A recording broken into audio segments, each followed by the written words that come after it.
Employ. To give someone work or a job.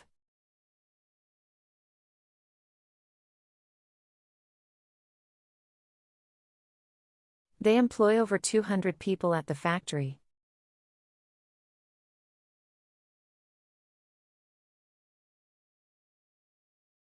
Small businesses employ a significant portion of the workforce.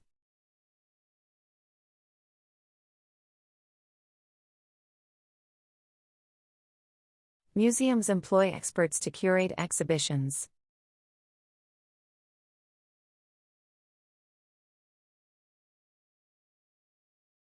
Many companies employ interns during the summer.